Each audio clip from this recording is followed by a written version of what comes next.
ফ্যাসিবাদ সরকারের পতনের আগে ও ৫ আগস্ট পরবর্তী শিক্ষার্থীদের তুলির আঁচড়ে রাজধানীর দেয়ালে দেয়ালে এভাবেই উঠে আসে স্বৈরাচার বিরোধী গ্রাফিতি।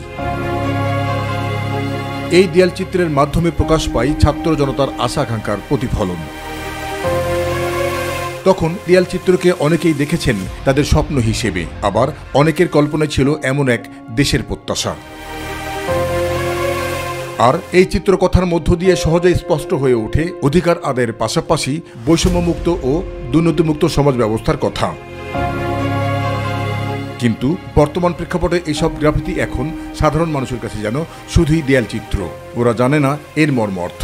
আমি লেখাপড়া জানি না, আমার মাথায় এগুলো খেলে না, কিন্তু ছাত্ররা লাগছে এইটুকুই আমি জানি। এটার কি ভাষা এটা তো বুঝতে পারতাছি না। অথচ জুলাই আন্দোলনের শিক্ষার্থীদের আঁকা এই চিত্রগুলো ছিল নিগূঢ় রহস্যে ঘেরা। তখন প্রতিটি ছবি যেন কথা বলতো তুষিত প্রাণে।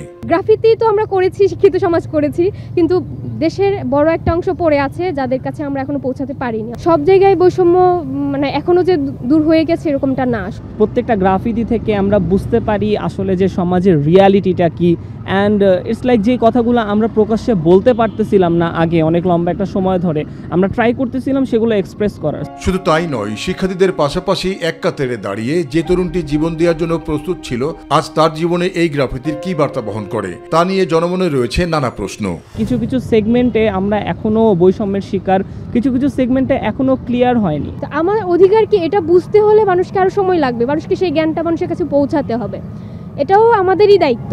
আর তাই বুক চেতিয়ে দাঁড়িয়ে থাকা আত্মত্যাগী যে যুবক স্বাধীনতার স্বপ্ন দেখেছে, যে নতুন বাংলাদেশকে নিয়ে, সেই স্বপ্ন বাস্তবায়িত হলো কতটা সেটাই এখন দেখার বিষয়।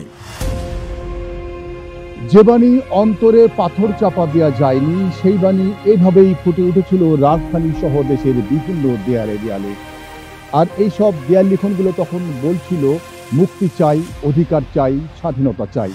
অতঃপর জুলাই গণ অভ্যুত্থানে শহীদদের রক্তে সেই কাঙ্ক্ষিত স্বাধীনতা ফিরে এসেছে ঠিকই, কিন্তু ফিরে আসেনি বাঙালির সেই বৈষম্যহীন অধিকার, এমনটাই বলছেন সাধারণ মানুষ। জাহিদ আহমেদ বাবু, মাই টিভি, ঢাকা।